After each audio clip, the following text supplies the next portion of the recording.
Hello दोस्तों, कैसे हो आप सब। स्वागत है आपका अपने चैनल द बिग ट्यूटोरियल में। आज के इस वीडियो में हम लोग क्लास 11 एनसीईआरटी मैथ और उसमें प्रश्नावली 1.1 पढ़ रहे हैं और उसका हम लोग आज पार्ट 2 करने वाले। पार्ट 1 हम लोग पिछले वीडियो में सॉल्व कर चुके हैं, इसलिए अब हम आज के इस वीडियो में पार्ट 2 पढ़ने वाले हैं। चलिए शुरू करते हैं पार्ट 2। पार्ट 1 में हम क्वेश्चन नंबर 1 से लेकर के 3 तक कर चुके हैं। अब आज के इस वीडियो में हम लोग क्वेश्चन नंबर 4 से स्टार्ट करने वाले हैं। तो क्या लिखा है क्वेश्चन नंबर 4, निम्नलिखित समुच्चयों को समुच्चय निर्माण रूप में व्यक्त कीजिए।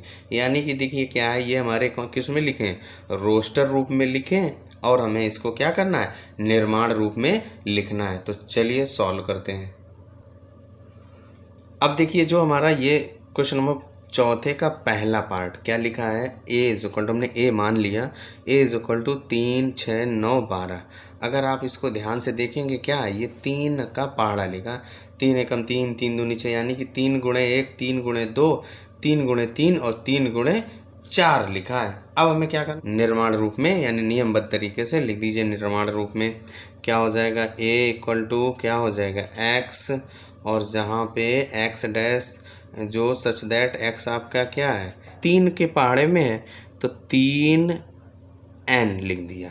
और जहाँ पे आपका जो n है वो आपका नेचुरल नंबर यानी प्राकृत संख्या।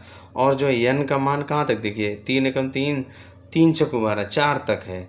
तो जो n आपका बिलोंग करेगा 1 से बड़ा और 4 से छोटा और बराबर भी हो सकता है। और इस तरीके से ये आपका पहला पार्ट हो गया। हमें क्या करना है, नियम यानी कि सारणीबद्ध में दिया गया था और उसको क्या करना है, निर्माण रूप में लिख दिया। तो लिख दिया। आप आगे आते हैं दूसरे पार्ट पर।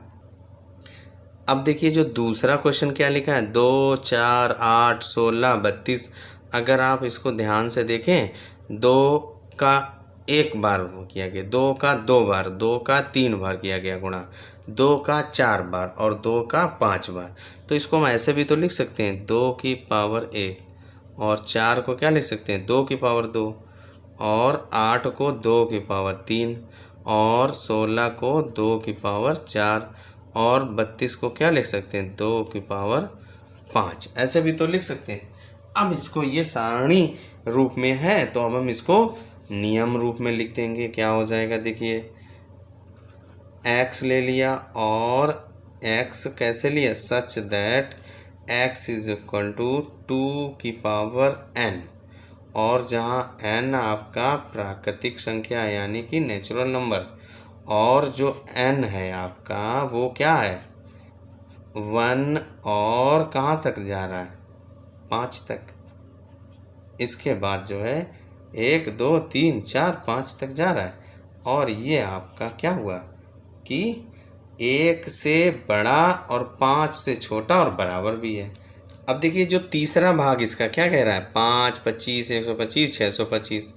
बिल्कुल दूसरे भाग के तरीके हैं। देखिए इसको आप ऐसे लिख सकते हैं, 5 की घात 1, इसको 5 की घात 2, इसको 5 की घात 3 और इसको 5 की घात 4। बस अब इसके बाद इसको नियम तरीके से लिख दीजिए। क्या हो जाएगा, x सच दैट x आपका क्या है, इक्वल टू 5 की पावर n। और जहाँ पे आपका n एक प्राकृतिक संख्या है और जो n का वैल्यू है वो क्या है, 1 से लेकर के 4 तक। कहाँ तक, यहाँ 4 ही तो है तो 4 तक हो गया।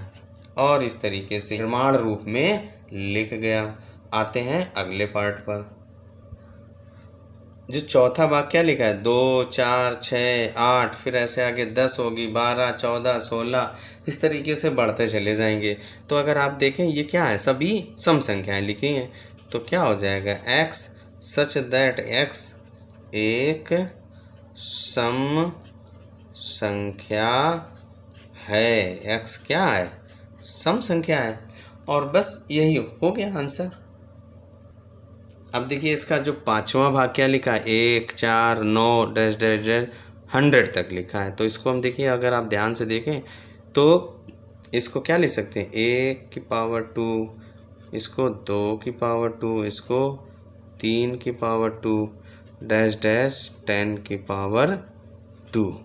अब देखिए क्या है, ये सभी यानी कि जो प्राकृतिक संख्याएं हैं उनका वर्ग लिखा है। कब कहाँ तक? 10 तक लिखा है। तो बस आप इसको लिख दीजिए x such that x is equal to क्या है, n स्क्वायर, और जहाँ पे n आपका प्राकृतिक संख्या पे बिलोंग करता है और जो n का वैल्यू है वो क्या है, 1 के इक्वल है और 10 के इक्वल है और 10 से छोटी भी है। 9 8 7 6 5 इस तरीके से का ये निर्माण रूप में लिख गया। अब देखिए क्वेश्चन नंबर का कंप्लीट होता है। आते हैं क्वेश्चन नंबर 5 पर। पांचवा क्वेश्चन क्या कह रहा है, निम्नलिखित समुच्चयों के सभी अवयव यानी सदस्यों को सूचीबद्ध लिखिए।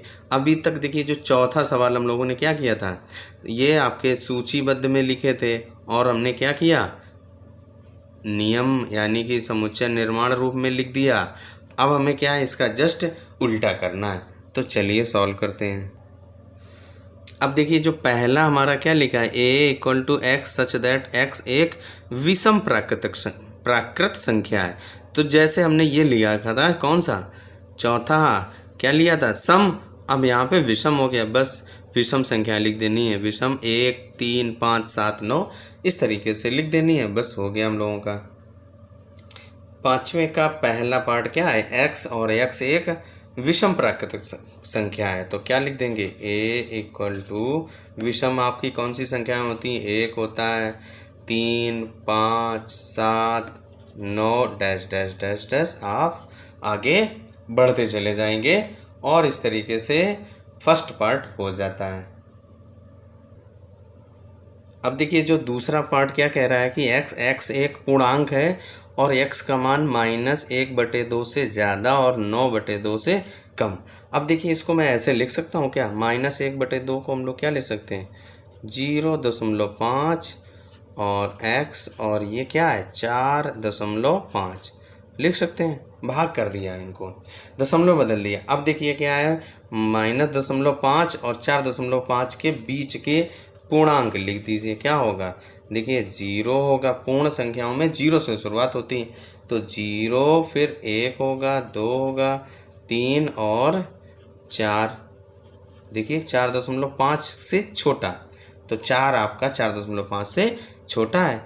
इस तरीके से आपका ये सेकेंड पार्ट भी हो गया।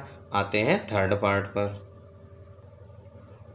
अब देखिए क्या कह रहा है, तीसरा भाग कि c equal to x such that x एक पूर्णांक है और जहाँ x स्क्वायर का मान जो है क्या है, 4 से छोटा और 4 के बराबर भी होना चाहिए। तो देखिए क्या है, अब हमें पूर्णांक कौन सी, धनात्मक भी पूर्णांक हो सकता है और ऋणात्मक भी पूर्णांक हो सकता है। तो देखिए क्या हो जाएगा आपका c इक्वल टू, देखिए 4 का यानी कि हम -2 करें, -2 का स्क्वायर देखिए 4 हो जाएगा, 4 के बराबर है, फिर -1 फिर 0 फिर 1 और फिर 2। क्योंकि हमने क्या किया, इस x का वर्गमूल निकालेंगे तो x का मान कितना होगा, +-2। तो प्लस और -2 के बीच की संख्याएं लिख दी गई। इस तरीके से आप समझे, या उनका स्क्वायर करें तो आप समझे। चलिए अब आते हैं चौथे भाग पर। चौथा क्या कह रहा है कि d और इक्वल टू x और सच दैट x आपका क्या है, लॉयल शब्द का एक अक्षर है। तो बस इसमें जो शब्द अक्षर आ रहे हैं, इस शब्द में लॉयल शब्द में जो अक्षर आ रहे हैं उनको आप 2 बार नहीं लिखेंगे, एक बार लिख करके लिख दीजिए। L है, फिर O है, फिर Y है, फिर A है। L हमारा ये पहले लिखा है और इस तरीके से ये सारणीबद्ध हो गया।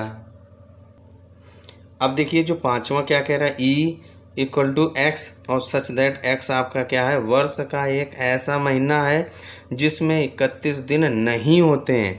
यानी कि हमें उन महीनों के नाम लिखने हैं जिनमें 31 दिन नहीं होते, यानी कि जिनमें 30 या 30 से कम दिन होते हैं। तो सबसे पहला देखिए फरवरी, जिसमें 28 या 29 होते हैं, फिर अप्रैल 30, फिर जून में 30, सितंबर में 30 और फिर नवंबर में 30। ये आपका क्वेश्चन नंबर 5th पार्ट हो गया। आते हैं नेक्स्ट पार्ट पर। अब देखिए छठा भाग क्या कह रहा है कि f = x, और जहाँ पे x क्या है, अंग्रेजी वर्णमाला का एक ऐसा व्यंजन है जो k से पहले आता है, यानी कि k के पहले वाले सभी व्यंजनों को लिख देना है। तो देखिए क्या होगा, b, a आपका स्वर में आता है, b, फिर c, फिर d, e आपका स्वर हो गया, तो f, फिर g, फिर h, फिर i आपका स्वर हो गया, फिर j, और इसके बाद k नहीं लिखेंगे क्योंकि पहले आ जाता है, हमें k के पहले वाले लिखने थे। इस तरीके से आपका ये क्वेश्चन नंबर 5B कंप्लीट होता है। और आज के इस वीडियो में फ़िलहाल इतना ही, मिलते हैं